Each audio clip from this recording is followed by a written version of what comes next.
morning and welcome to another exciting episode of the Superfan Addicts podcast. I'm your host, Ray Showdog Frisbee, and we have a great show for you tonight. We have one guest other than Cody, the producer. We got Tony Spot Dog Turner up in the house. What's up? Hey. Up, Double T? To pull my Coke Zero in because I want to be all the way Browns. Oh, here you go. Here you go doing Coke commercials. Hey, Coke ain't a sponsor yet. Hold off on that one. Hey, if you're a diabetic, you better get off the regular Coke and drink Coke Zero. I got a better one for you. You don't need to be drinking that. You need to be drinking some H2O, young man. There you go. That's all you need. H2O. That diet. Hey, the diet gonna kill you. But hey, enough of that. I ain't your parents, so if they didn't get it to you, it ain't for me to get it to you. So hey, what's been out with you, Tony, since the season that ended? What's been going on with you? Oh man, this has been I guess the highlight. Oh man, New Year's Eve. Going to the New Year's. Made one resolution. 214 right now, trying to get down to 200. But you know what? I only been to the gym twice. So I ain't gonna get there acting like that. And during football season, man, it's a high consumption of beer. So in a reverse with that right now. But family doing good. Hey, seeing the Browns, just listen to them every day, seeing what they're going to do on a head coach. But I'll tell you, that's one thing guaranteed. What's that? Beyond a reasonable doubt, we got our quarterback for 2026, and they need to confirm on that. Shedeur Sanders, that's the man. Okay. So Cody, what you been doing the last time I talked to you? I know you was making plans. I know you was making wedding plans and that type of thing. Anything else exciting been going on with you? Yeah, no, man. The venues aren't getting any cheaper. They want to charge you, and they're like, "Oh, it's only $1,000 to have your wedding here, but you have to do our catering, and it's $2,000. If you want a bar, it'll be $6,000. It's absolutely outrageous, but it's one of the great scam industries. Hey, so I'm gonna just throw this out there.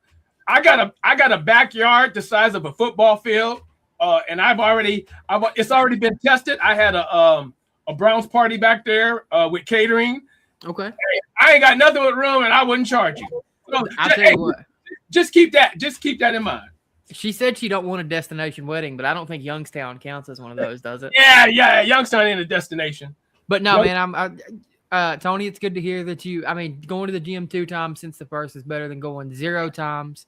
I set a goal. I was really overweight. I was up to 375 pounds back in August, on August 1st.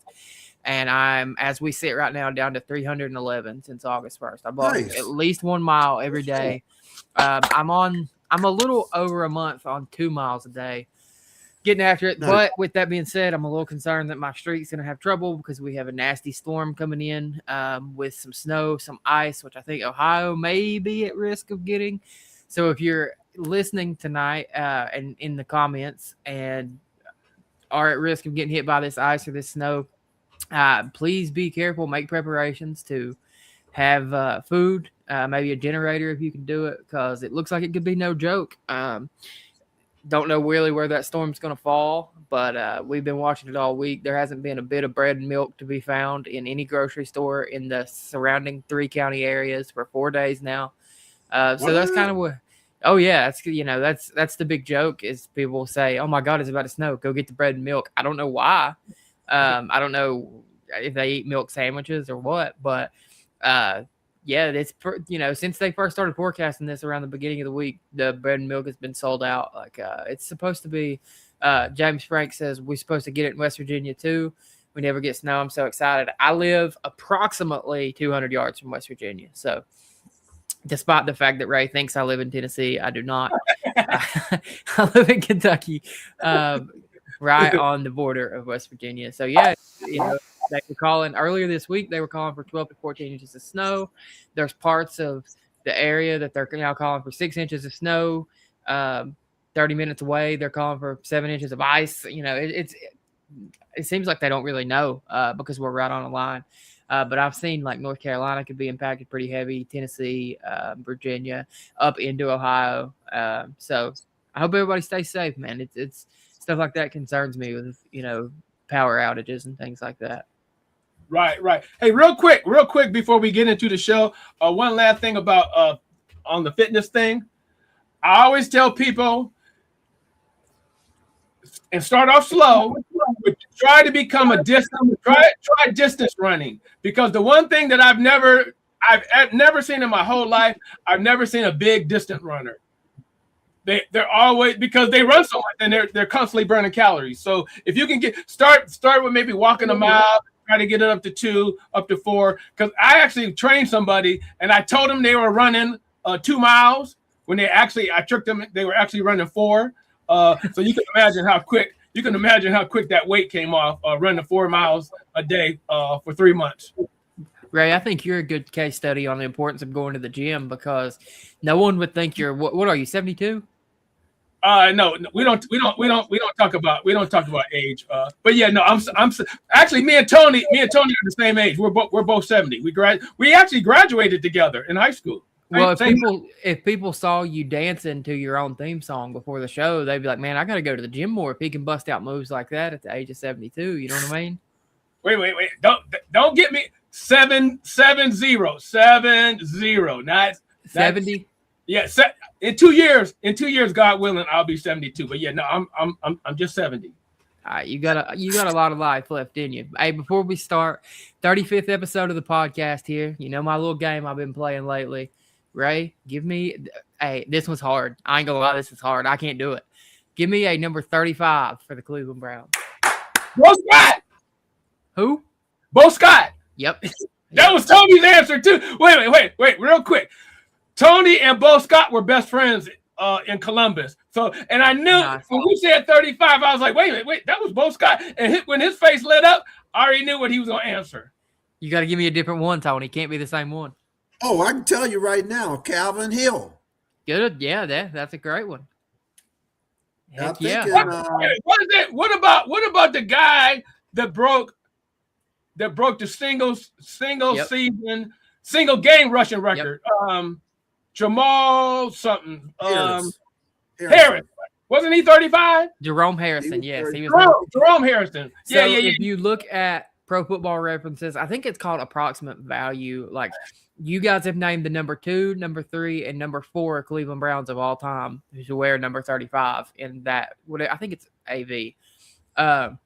Look at this, Ray. Look at you.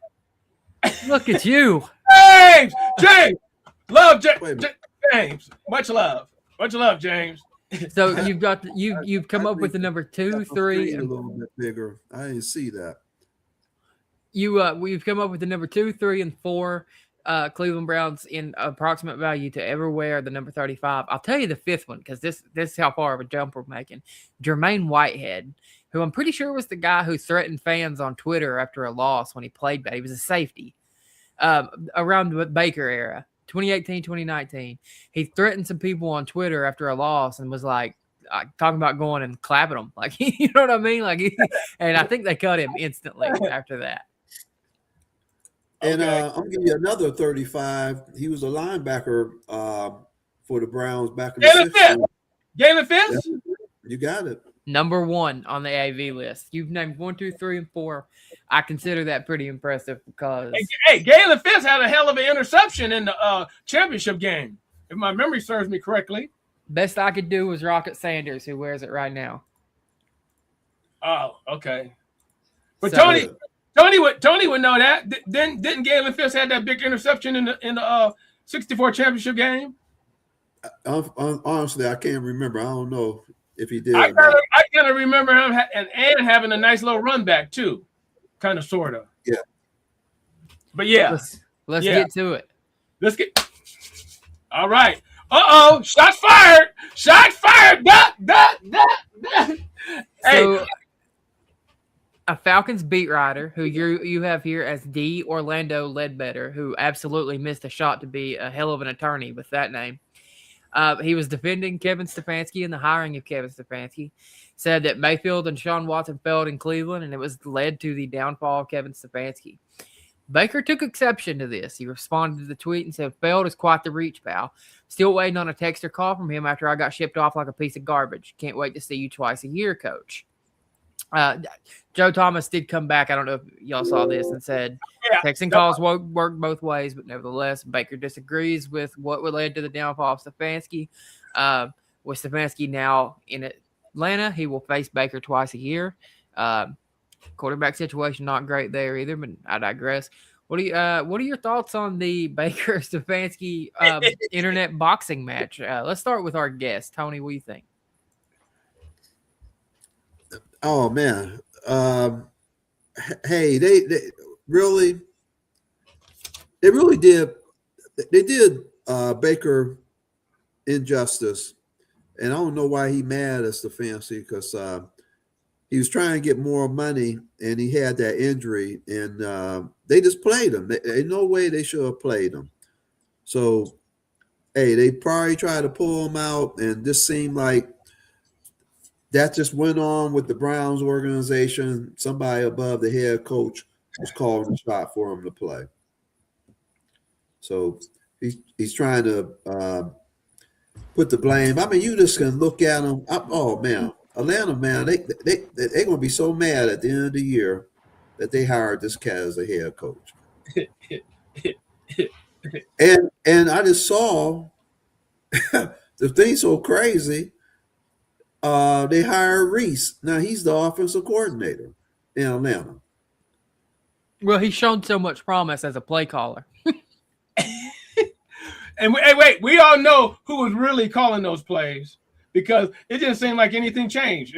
I think it was one of those wink, wink. Okay, yeah, you just go up there and act like you're talking into the thing, but I'll keep it going here, kind of thing. Ray, what are your thoughts on the Baker and Stefanski boxing match? Well, here's the thing. Have we forgot how petty Baker can be? Because all I got to do is turn my attention to when Baker went somewhere and we still had Hugh Jackson. And if my memory serves me correctly, Baker ran over to him and gave him the whole crotch grab. Do y'all remember that during the game? I know you have to. And I can't remember, was Baker with us and Hugh Jackson somewhere else? I can't remember. He was in Cincinnati. Right. That's what it was. Baker was still here. We had fired Hugh, and he went back to Cincinnati. That's what it was. So I can only imagine if that's still the Baker, and I'm sure that still is the Baker. I can only imagine what they're going to do during those fights or fisticuffs or whatever you want to call it when Tampa Bay and Atlanta meets twice a year. Fun times, baby, fun times. That's why the NFL is now entertainment. Well, yeah. I saw a thing that Baker's going to be on his like 9th different offensive coordinator as a pro or something like that. There's only one common denominator there, and it's Baker. At some point, and I was a Baker fan. I was never a Baker bro. Don't get me wrong here, but I was a Baker fan. I realized in 2022, pretty much at the Green Bay game, like, all right, man, this ship is sailed. Baker was moved on from, and people could say the Browns did him dirty. He had maturity problems, and if you don't think he has maturity problems, why is he on the damn internet? His last tweet before this was focused on the work, not the noise. Seems like your work is focused on the noise, brother. Seems like you're focused on the noise. He had a decent first 6 weeks. He fell off. A lot of Tampa fans think that they need to make a decision. The constant in all these situations is Baker. Like, I understand, like, for all these different coordinators and things, but the one constant is Baker and him being immature. And I like him as a player. I like him as a guy. I think he's a fiery guy. I think he's the kind of guy that you want on your side so you can go into battle, but it's a recurring theme with him at this point. And so I think they're both assholes. That's what it comes down to. Like, I don't think either one of them are great because Carly Taylor certainly makes us think that Stefanski may be an asshole too. Not texting or calling after the trade and being like, "Hey, thanks for everything." Sorry, there's nice ways, and there's ways to say that and to address the elephant in the room instead of just not talking to him after that. That's insane to never message and be like, I don't know. That's just not right to me. So I think they're both assholes. I think they both probably need to grow up a little bit. Hey, did you see the one stat that they put up that he has the identical record here and the identical record Tampa Bay and the other stuff that he made, and it's like 2 games below 500, something like that. I did not see that. And I was like, wow, he's a 500 quarterback. So yeah, he'll trick you every now again into thinking, oh man, there's Baker Mayfield. That's the guy. And then you quickly realize you're wrong. Well, and unfortunately, Tampa Bay is having the same reservations that the Browns have. Are we going to give him the $40 million? Yep. And, the Browns were like, yeah, no. Because, and a lot of people don't remember, but the Browns, before that season, before he hurt his shoulder, they offered him 4 or 5 years, $20 million.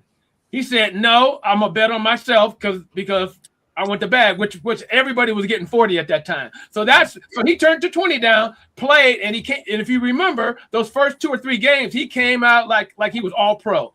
And then there was that 3rd or 4th game. That's when he did the shoulder and he kept playing. And to be honest with you, I think the Browns realized that, okay, this guy isn't the guy, but you know what? Let's let him play through the injury and see what happens, because it's win-win for us. If he plays through the injury and he shines, then okay, maybe we have our guy. But if he doesn't, guess what? Then we have no reason but to let him go, because he's not that guy, and we all see how that played out.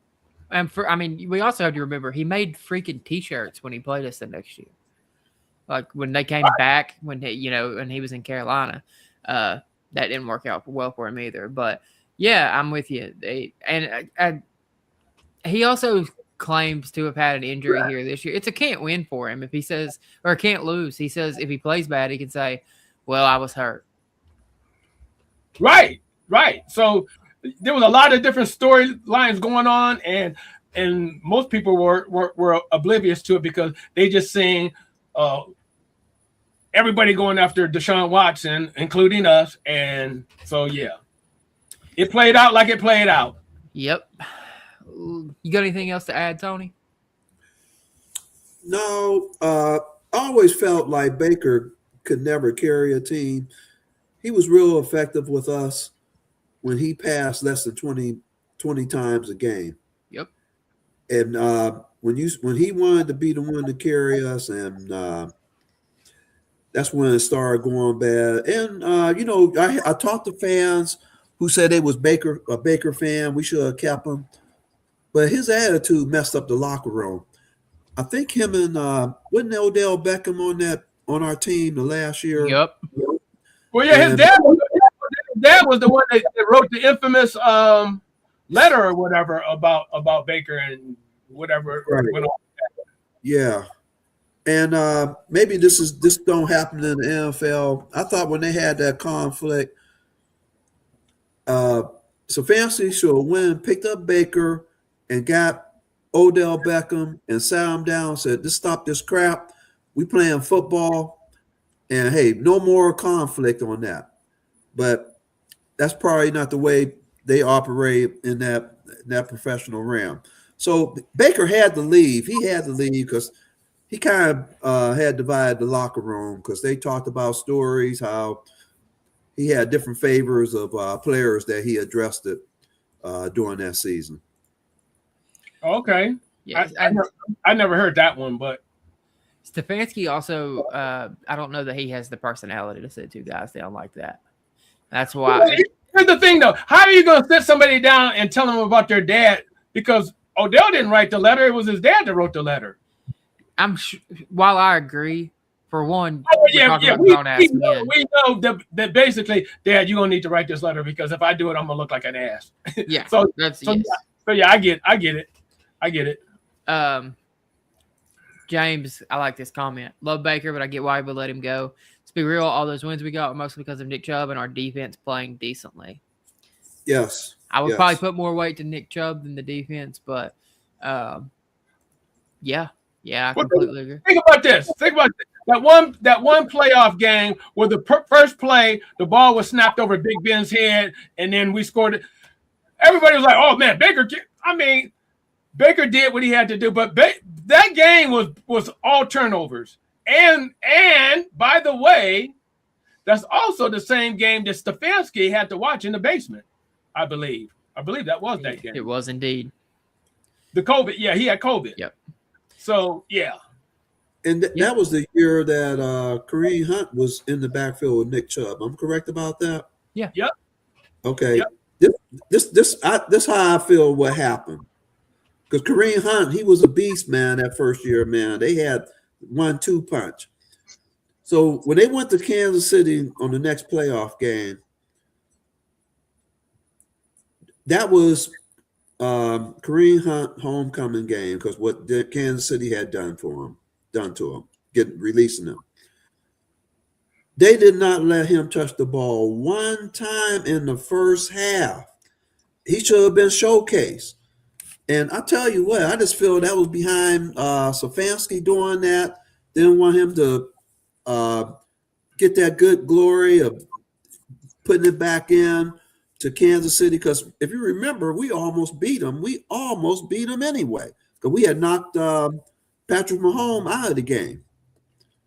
Wait a minute. Okay. If I'm going to say one thing that lost us the game, that has to be in the top two, because when the starting quarterback goes out, like especially a quarterback like Patrick Mahomes, and then you bring in whoever it was, I can't even remember who it was. You're supposed to have that. You're supposed to have that moment like in Remember the Titans when the defensive coordinator calls the whole defense. I want y'all to blitz every down. They're gonna remember the night they played the Browns. That should have happened. I believe they went into a Marty Schottenheimer prevent defense, because they put no pressure on that whoever came in, no pressure whatsoever, gave him just enough. Matter of fact, he got a couple first down. And if my memory was, it was like 3rd and 18 or something crazy, and they let this guy come off the bench and make the completion.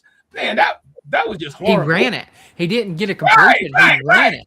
Man, that game pissed. And then the no call. He was 35 years old, a 35-year-old backup quarterback. And then the no call with the helmet to helmet with that Hollywood Henderson, I believe it was Higgins, but yeah. Higgins. Hollywood Henderson was we OT because Hollywood Henderson played for the Cowboys back in the 70s. But I digress. But yeah, Hollywood Higgins, that was a no call. But to me, the pivotal point was we finally get Mahomes out, who was killing us. Okay, we got fresh meat. Prevent defense? Come on, man. Yeah, we gotta quit talking about this game because, like, this is the way y'all look back at the drive and the fumble. This is it for me. That was my only, you know what I mean? I'm about to get the liquor off the shelf for real. That's depressing, man. It was actually the last playoff game my dad ever watched. He passed away that summer. Oh man. Yeah, he was. Well, Cody, can I ask you this question? How, if we got time to talk about this, how did you become a Browns fan? I never heard the story about you. My dad was raised downtown Cleveland. Okay. All right. Yeah. So he was born. His family was from here. His father moved to Superior Avenue and was working as a welder. The coal mines back this way in Kentucky weren't doing well. And he was born up there, and they stayed up there until he was probably 17, I think.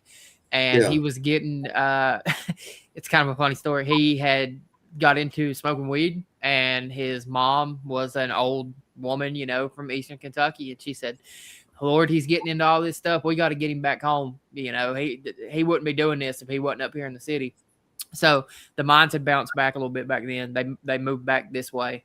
Dad always says, man, he said, they should have left me there. He said, I never did acid until I came back to Kentucky. So yeah, he was a diehard, man. He used to skip school and go to tribe games. And I was brought up, a lot of people around here be like, well, I'm a Bengals fan or a Reds fan and a Steelers fan. And then I like the Lakers. Not me, man. Cleveland across the board. I like Ohio State. Okay. I've been coming to Cleveland since I was 6-7 years old. So yeah, it's that's how I ended up that way. And after that playoff game, my dad was like, yeah, he's like, I think we'll be right there next year though. But he never got it next year. So that's why sometimes the maybe next year thing kind of makes me sad. I'm like, well, it'd be cool, but my old dad, he never got it next year. But he did something very outstanding. What's that? He made you a Browns fan. He helped you to become a Browns fan. Yeah, he did, man. And Cody, as you walk through this life, man, anybody who said they used to be a Browns fan, there's no such thing. So once you get it, you hook. You can't let them go, man. No, I agree. Sometimes I'm not gonna lie. After a tough loss, I'm like, damn, why wasn't Dad born in Boston? Why in the world did they not go to Boston or somewhere else? But I don't know. I truly believe that growing up a Browns fan and devout, which we've lost Ray, I'm sure he'll be right back. Growing up a devout Cleveland guy has impacted my personality and who I am and like my loyalty. You know what I mean? Like, so, but yeah, it's not always the most fun thing in the world, but for sure.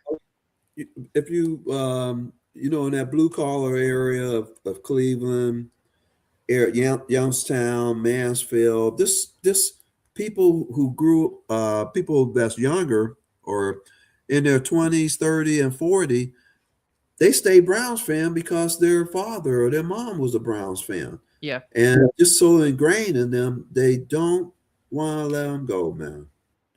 Yeah, and I noticed James Frank said earlier, he's always in the chat that he's in West Virginia. There are a lot of Browns fans down this way, and a lot of them are from the same kind of thing. Well, one, I think a lot of people liked them when they were like their fathers were growing up because of how good they were. But Showdog just texted me and said he accidentally unplugged his computer. Imagine. I'll command the ship until he gets back. But yeah, it's James said he was raised by his uncle who was a Browns fan. That's how he became one in Jersey of all places as well. I appreciate your condolences. It's been a few years now, man, but the end of every season I think about my dad.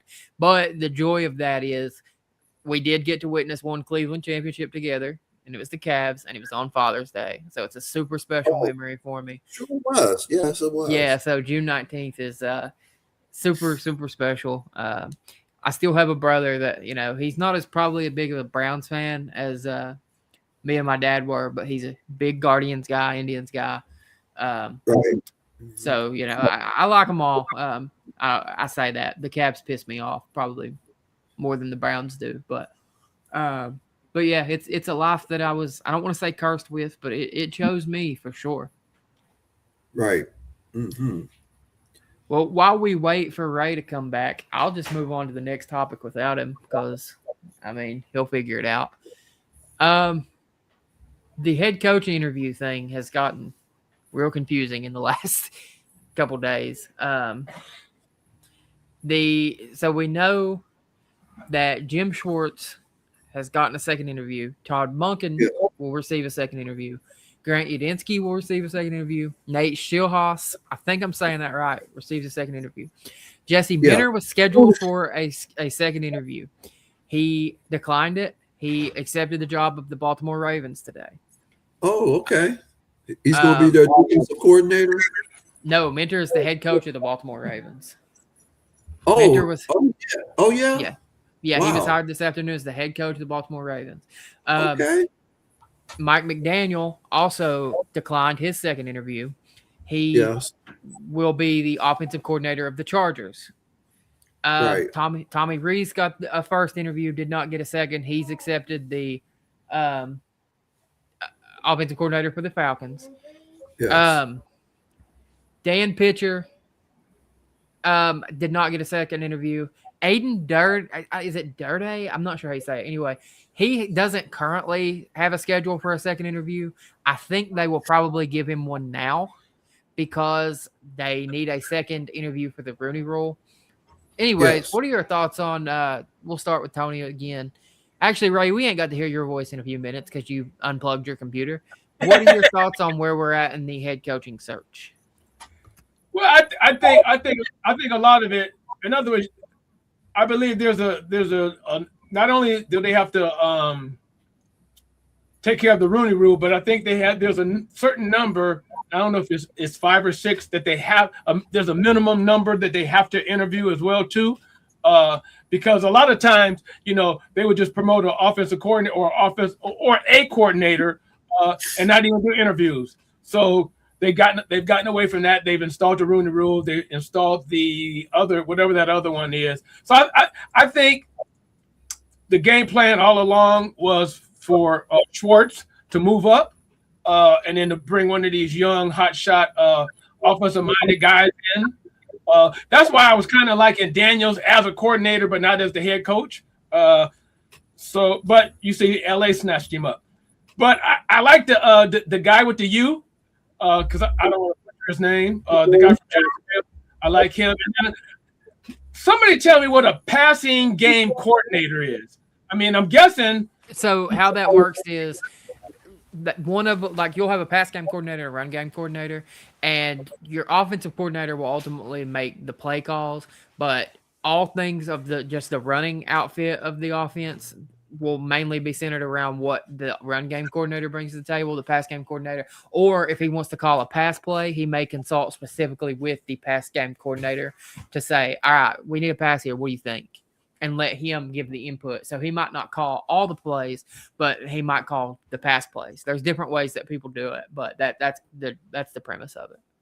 Right, and I guess because there's so much emphasis on the passing game, it makes sense to have a passing game coordinator. Okay, you know what it seems? It just seems like having more specialized fields going, because before we only heard offensive coordinator, head coach. We didn't hear about none of these other guys, and now everything is specialized. You got a run game coordinator. I wonder, do they have? I bet you they got a coordinator for when you get cut. The main guy that comes and say, "Hey, bring your book," that dude. But no, I really like the kid from and I can't pronounce his name either. The LA run, the pass game coordinator, and then the is it Ulinsky? Is that how you pronounce his name? Udinsky. Yeah, I like anytime you get a young, innovative OC guy, and the U guy, he supposedly turned the current quarterback for them. The Trevor Lawrence. Right, Trey. Yeah, turned him around, and then it was somebody else he was linked to as well. He turned their game around. I can't remember. Sam Darnold. Him. So yeah. Hey, somebody like that, I don't need to hear no more. I would take him first. Now, see, what I don't know if they're actually interviewing these guys for head coaching or not. Because what I did hear, though, is that they're making sure that everybody knows how important Schwartz is. So I'm guessing they're saying that. So in the event that they hire one of these guys as a head coach, they have to take Schwartz with it as well. What do you think, Tony? Do they still want Jim Schwartz? We don't know where it stands, if they want him to be a head coach or remain as a defensive coordinator, because I heard through talk shows that they was trying to see who he could get along with if he remains as a defensive coordinator. So one thing for sure, definitely, I think that might be eliminated. Don't want nobody that was a defensive coordinator that was running a 3-4 defense. I think Seahawks had a 3-4 defense, so that would cause some conflict if Jim Schwartz would remain as the defensive coordinator.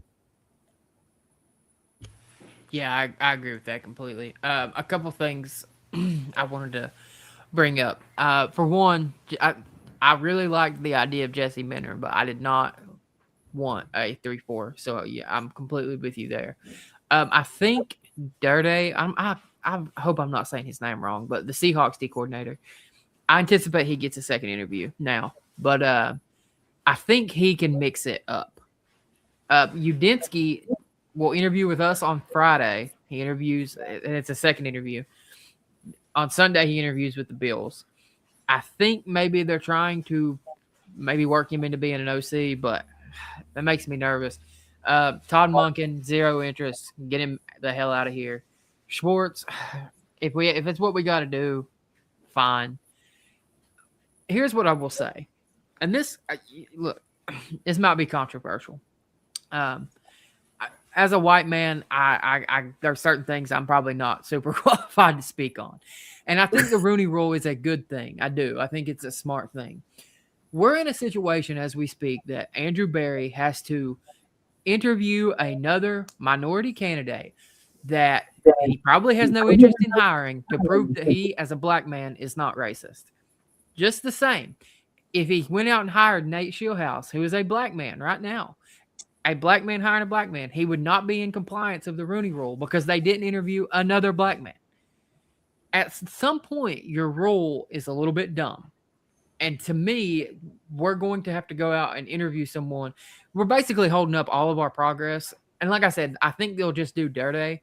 But because McDaniel, who for some reason, look, I'm not judging nobody, but for some reason he counts as a black man.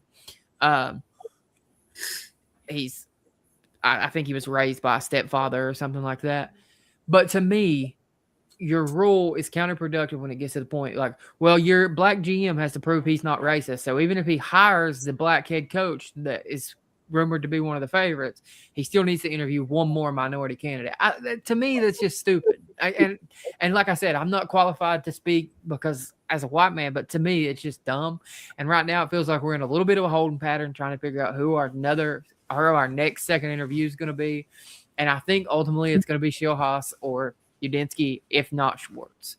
So, do you have any thoughts on my rant there? Do you think I'm wrong? Like, because listen, like I said, I come from a different background. I'll gladly listen if somebody says, "Hey, that's ignorant." But to me, that just seems dumb. Well, it's not ignorant because it's almost sound like you're asking the question. So no, it's not ignorant. But this is what I will say. This is what I will say though. Even though. In this instance, Barry is a black man. He still answers to his boss, who is not black. So, and I guess we would have to ask and these are all possibilities. I mean, not possibilities, but what do you call it? I can't think of the word that you call it though. But the point I was trying to make was that. When the Rooney Rule first came out, there wasn't a lot of black general managers, but obviously since then, and I think because I thought it was kind of, I said, well, all they're going to do then is just bring in guys knowing they're not going to hire them. So yeah, it is kind of stupid. But then somebody, and see, I was ignorant to the fact because somebody explained it to me. But they said, yeah, but at least now you got black candidates that are getting the interview, because a lot of times they didn't even get to the interview part. So at least now, so if that's the reason behind it, I mean, okay. But I mean, I get the meaning of the rule, and I guess in this instance, I guess you know, it does kind of make sense that but then again though, his boss isn't black. So even though, and I guess the question I would ask is, if a owner was racist, well, he probably wouldn't have a black GM in that case anyway. I'm guessing, unless I don't know. But to answer your question, I see the point of the Rooney Rule. But to me, it seemed like they just go through the motions and bring in the two guys, and they end up disputing anyway. I'm not disputing that the rule's needed. I definitely think it's needed. But when it comes to the point that, well, we can't, like, if we wanted to hire Nate Shieldhouse right now, who's a black man, we couldn't do it. That's where my issue comes in. It's like, well, you can't hire him. We could. We would just have to. We would still have to go through the process. Right. Well, no. If we wanted to right now at 7:41 p.m. on January 22nd, we couldn't anyway because they're still in the playoffs. Well, I guess that's fair. I mean, I think we can officially interview him Monday, regardless, because they have that week off. Right. But it's just crazy to me. Tony, what are your thoughts? Do you think I'm an idiot? Because I do. Oh no! You know what I thought I heard on the radio, and maybe I didn't hear it right. If they would hire Nate Shieldhouse, they wouldn't have to do a second interview with a minority. No, they do. They do. No, they have to do a second one. They have to do that. Yeah. I mean, one thing about the Browns, don't know this dragging their feet, or maybe because of the playoff, they had these two guys in mind that they wanted to interview, and they happened to be in the playoff. Because I think I know I can't say they're the only team who haven't interviewed two minorities, but this guy followed the rules of the NFL, and as Ray said, just don't want to say get a black coach, so they say they comply to the Rooney rules by interviewing two minorities. Yeah, I mean, because at this point, if Andrew Berry called you and says, "Yeah, we're going to interview you," I would almost feel a little disrespected. Like, oh, well, this isn't serious. Especially Aiden Dirty, who they didn't call back after the first one. To this point, they have interviewed 3 minority candidates on Zoom, so they just have to do at least one more in-person one besides Shieldhouse. Moving on though. 2 rookie defenders, 94 and 49, both named to PFWA All Defensive Rookie Team. No Harold Fannin, but I don't know if there's 2 rookie teams, but the kid Tyler Warren from the Colts was pretty freaking good. Carlson Loveland was pretty good too. So, what do you think, Ray? What do you think about this? I mean, to me, I get it. He missed the final 2 games, and maybe he didn't get to shine or whatever. But prior to those final 2 games, he was on track. In my opinion, he was on track to be not only to have the most yards as a rookie as a tight end, but all the wide receivers, I believe. But I could be wrong. But no, I just think he still should. But then again, I might be showing my homerism. My Browns homerism, but I think he should have been considered. But I understand the reasoning for not getting him in. Yeah, I completely agree. I'll look up that stat. What do you think, Tony? Yeah, I mean, he during the course of the year, he was our top receiver. I believe he caught the most touchdowns as a receiver or the reception, and yeah, he should have been on the team. But a stat that's more interesting to me: the Browns rookie class, they played the most minutes than any other teams that have a set of rookies. And this draft that Andrew Berry had done, he really kind of gave a big boost on his job of doing an excellent draft. And that's what you have to go. You got young talent, and that's what you build on. You build on that. So we got a good foundation and a bunch of good young players, and we just need to continue that as we go into the year of 2026. Yeah, I agree. I'm looking for this stat in particular. Tyler Warren was 25th in receptions, 817 yards, 4 touchdowns. Fannin, 72 receptions. So yeah, he was a little behind Tyler Warren. He had more touchdowns than him, but Warren had more yards, more catches. Not by much, but and there's not like a second team either. So I'm not super mad about that. James Frank said last year's draft is why Barry still has a job. I mean, I think Jimmy Haslam pretty much said that it was. Hey, nobody does the salary cap like Barry. Amen. And anybody can say, whenever you can save your owner money like that, you ain't going nowhere. Nowhere. Yeah, 100%. Going back to Stefanski a little bit, he hired former Cleveland Browns offensive line coach Bill Callahan to be the O-line coach down there in Atlanta. I have some thoughts on this, but I will start with Tony. What do you think? Our offensive, when he left, our offensive line started going in the ditch, man. They just wasn't as effective as they were with Callahan. So, hey, I guess one thing you could say, he knows, hey, you got to be good in those trenches in order to move that ball downfield. So he reunited his coach with him. Good job. I wish we could get him back in Cleveland. Right. Yeah, I was holding out hope that possibly maybe, but yeah, as soon as Stefanski went to Atlanta, I was like, and then I seen it. So yeah, I'm a little bummed about it, but the bottom line is we got to get some young hogs in here to coach them up. That's the main thing. I think they'll be more than adequate. And really, at this point, we just need adequate just to see what we have at the quarterback position, because there's no way in the world that I could evaluate any other quarterback. Flacco, Dillon, Sanders, Watson. I can't evaluate none of them with the line that we have and the receivers that we have. It's nearly impossible. And what cracks me up is people doing breakdowns on Dylan Gabriel and people doing breakdowns on Shador. Come on, 2 rookies played half a season, and come on, my eyes can. I don't need to break shit. I'm sorry, I don't need to break anything down. I can see with my eyes. We don't have a line. We don't have a bottom line.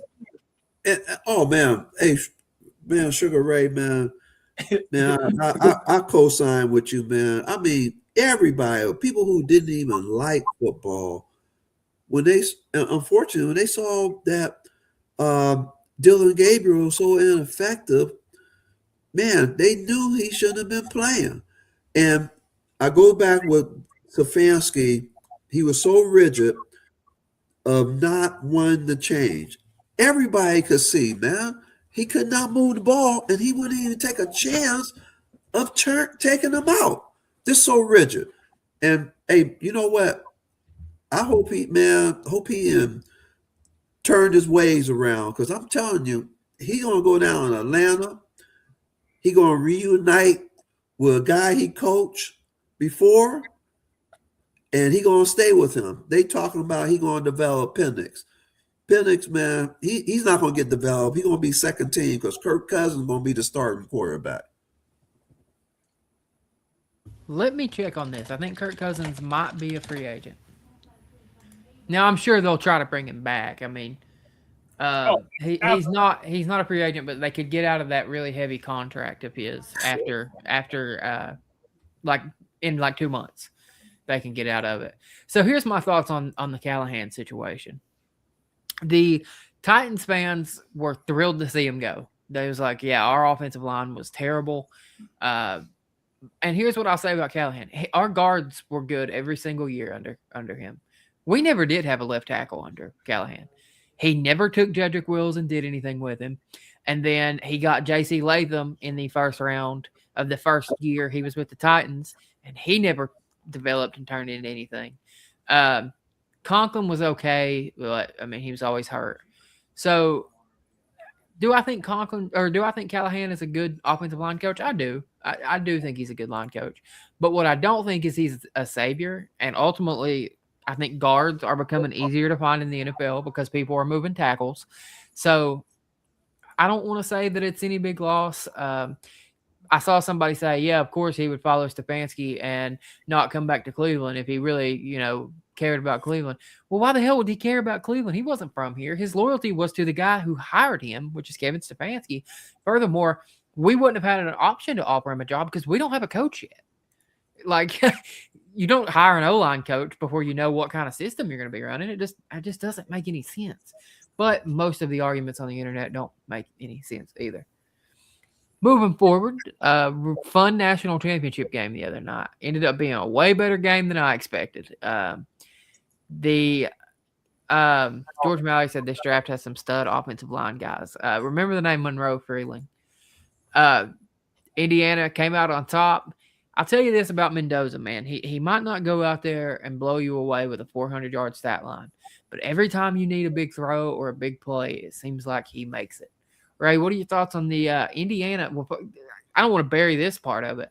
Indiana is the second worst program in college football history statistically. 2 years in, Kurt Cignetti wins the national title. What are your thoughts of all of that? He got pro players playing college ball. I mean, once I found out that the guy's average age was, or whatever it was, I was like, wow, okay. And whether that's true or not, here's my thing. So, and Cody, you're really good with this. What was the team? What college did the quarterback play for before he came to California? Cal. Okay, so if you go back and look at that, because my whole thing is, like, when I'm evaluating quarterbacks, if a guy has a good offensive line and he just basically has all day to throw the ball, I'm not overly impressed. I mean, I'm not taking points away, but I'm not overly impressed because in the NFL we know that's not. You have, was it 2.5 seconds in the NFL? Maybe. So that's what I want to see. And in those type of games, when he played at Cal, he wasn't as effective. Now that doesn't mean that he didn't develop and became, but to me, I look at that team and he literally has he reminds me of how Dylan Gabriel looked his senior year. Dylan Gabriel, if you go back and look at Dylan Gabriel, he had all day to throw, and he killed teams. He literally killed teams with his arm because he had all day. So those type quarterbacks, I just put a question mark. I'm not saying I wouldn't take him, but at the same time, I'm being extra cautious about that. Having said that about him, I mean the rest of the team is kind of is.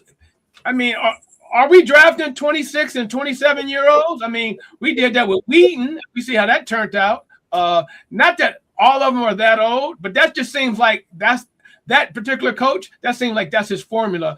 He doesn't care about 5-star, 4 stars. He wants experienced players, and it's working for him, as you can see. Tony, what do you think? Well, just finding out some other stuff after the game. So the head coach for Indiana, he came from George Mason, and I found out he brought 30 of those players from George Mason over to Indiana. James Madison, not George Mason.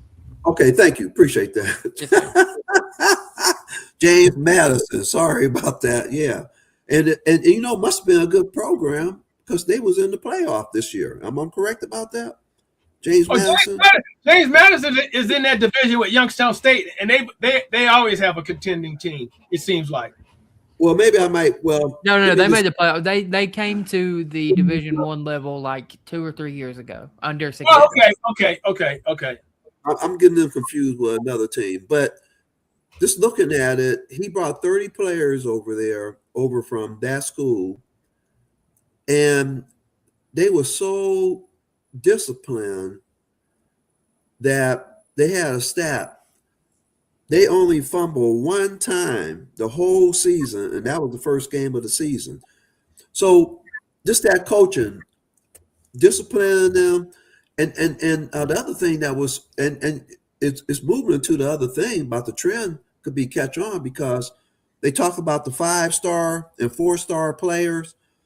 I guess like Ohio State, maybe Miami, they might have over 55-star players.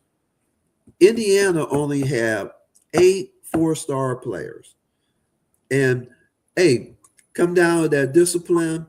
You know what? You think about Ohio State paid all that money in the transfer portal. Don't know how much money Indiana played. I don't believe they paid, but they didn't pay a lot. But hey, it comes down to having a good disciplined team. And man, that dude, he created a magic year over the last 2 years with Indiana. Now, I would not take. I don't want no quarterback. We got our quarterback already, and we need some linemen. That's our priority, man. That's what we need. Yeah, no, I mean, we definitely need linemen. We need receivers. Don't get me wrong. If there was a miracle and we could have Mendoza and a receiver and a tackle, I'd be all for it. Hey, wait a minute, Cody. We got our quarterback, man. We have a quarterback. I don't think I don't want to say we have the quarterback or a quarter. I think we have a quarterback who is worthy of being on the roster next year, but I don't think I'm ready to crown him as our franchise guy. Well, wait a minute, quickly. No. That's fair because I just said not 5 minutes ago. It was nearly impossible to evaluate him because the line and the receiver is so bad. So that's a fair. No. Hold on. Now, while you say that, I think it's plenty possible to evaluate Dylan Gabriel. He needs to be put on a rocket ship and sent to the damn moon. Like I was trying to be diplomatic. That's all. I was just trying to be diplomatic. But James Frank says, say it with me, Spencer Fano. I won't be heartbroken with Spencer Fano. I like Monroe Freeling at 24, and that enables you to take Jordan Tyson. Every time Jordan Tyson's brother plays for the Cavs, every time his brother plays well, it makes me want Jordan on the team more, even though his injury history scares the hell out of me. Anyway, Makai Lemon. Is that the kid from Arizona State? Yes, sir. Oh, yes, sir. Man. Yeah. He can play, but his injury history is scary. Right. Carnell Tate, which I would probably want to trade back at least 1 or 2 spots if we're going to take Tate, and I'd prefer to trade about 4 spots if we were going to take Makai Lemon. Anyway, right, Dylan Gabriel made me want to pour bleach in my eyes. Me too. Hey, Cody, right. you gonna get a call when this podcast is over. You are gonna get a phone call from the Cleveland Browns. They like your knowledge, and they want to ask you, Cody, who do we take at number 6? So what you gonna tell them? Ooh, I would say if you think you can't trade back and still take Carnell Tate, take Carnell Tate, or Carnell Tate, Jordan Tyson, and Spencer Fano is who I would take at 6. But because I like Monroe Freeling and I think you'll be there at 24, I lean towards a receiver. And do I think Carnell Tate is 6 overall good? No, I think he's 10 overall good. But don't risk moving back if you're going to risk losing him. To me, that's the answer. And I did want to say on the Indiana thing real quick, while people will say the age thing made a big difference, Fernando Mendoza's 22, Amar Cooper Jr. is 22, and Omar Cooper's a guy I'd like to have too. Elijah Surratt is 22. So they're not super old. The Browns would consider taking all those guys, and we don't take old guys. I'm gonna need to see some birth certificates because you saying 22, but man, that's an old ass 22. Right? Yeah. But and I will say too, you said Mendoza was very good at Cal. Just not against the good teams. Well, he passed for 3,000 yards in only 11 games. 68% completion percentage, 16 touchdowns, 6 interceptions. He transferred to Indiana purely because he wanted to play in a pro-style offense that would benefit him till it's going pro. He was really pretty smart about how he went about it. He said, I could go to Miami and this, but he thought the best thing for him would be to go to a pro-style offense, and that's what he did. And I think it'll be a good thing. I think the Raiders are going to need to be patient with him because their offensive line is terrible. But I think he'll be fine. Do I ever think the kid will ever be a superstar? Probably not. But will he be right there in the top 7, 8 quarterbacks in the league? I think he's got a good shot of it. I think he'll probably have a Sam Darnold type of career. And what I mean by that, high draft pick. Because the problem is they're not good, is they don't live up to their draft status.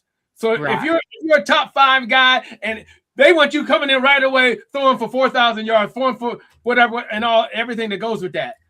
And when it doesn't happen, hey, quarterbacks take time to develop, but when it doesn't happen, teams get tired and they move on.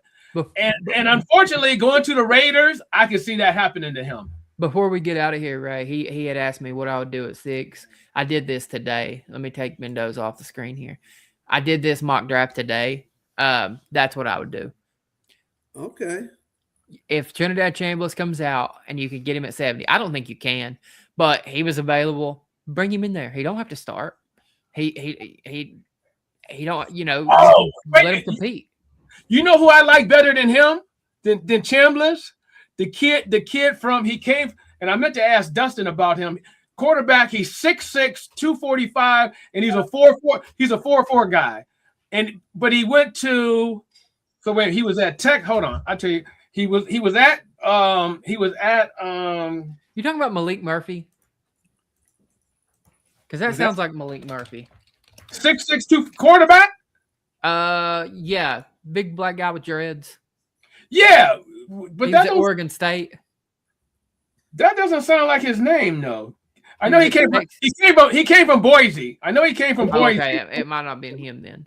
But he transferred, and he played the last 2 years. Hold on, because I was looking at the quarterbacks just last night. Georgia, it would have to be Aaron Rodgers, I think. No.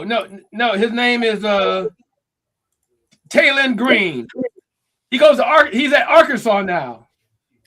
I mean, if you're going to throw a flyer, to me, like I said, you're probably not going to get Trinidad Chambliss that low, honestly. But I don't think they're going to let him have another year in college. At 70, what round was that? Was that the 4th round? That looks like a 4th round pick. 3rd, I think. Oh, they got this guy listed 4th or 5th round. Okay. Wait a minute. How tall is Trinidad? He's short. He's 6 foot. On its best day, he's 6 foot. But he could throw the football, man. If you watch the film, he definitely spins it. He's not Dylan Gabriel. He can spin the hell out of it, and he's won at every level. This guy is almost like a Cam Newton, size wise. I'm not putting anything else on it, but just size wise, 6'6", 245. My homework for everyone as we end tonight, Ray. I want you all to go on Google tonight and type in the name Monroe Freeling from Georgia. He's an offensive tackle. He's played on the right side. He can play on the left, I think. That's my homework for everybody that's watching the show tonight, and for you too. Watch Monroe Freeling, and I guarantee you're going to come back at 24 and say, man, if we can get that guy, we're in business. Because you can also watch Caden Proctor, and you'll realize how bad he is. Monroe Freeling is just as good, if not better, than everybody pretends that Caden Proctor is. Now, what tackle does he play, right or left? He plays right, but he can play both. You know what? I'm telling you, this seems like it's a bad mistake getting a person that constantly played right tackle and try to move him over to the left side. This seems I agree, but the thing is, I think we got scarred by Jedrick Wills doing that. Well, that's what I was getting ready to say. Jedrick Wills is from the state of Kentucky. I watched him play his junior and senior year in person. Yeah. Jedrick Wills never played left tackle in his life. Monroe, I'm pretty sure, has played both. Jedrick Wills was – now, to be honest, the left tackle on Jedrick Willis' high school team is still in the NFL now, but he plays guard. He played right tackle his whole life. There was a big-time scout from inside the state of Kentucky that I talked to that told me straight up. They said, Jedrick Willis is the most athletic player that's come out of this state as a lineman in a long time. He'll never make it because he doesn't like football and he plays like he doesn't like football. So don't let a guy like that ruin your assembly. He would have rather been in the NBA playing a finesse game. Monroe Freeling's different, man. Look him up, and hell, Ray, have him back on next week and we'll talk about it again. Okay, absolutely. All right.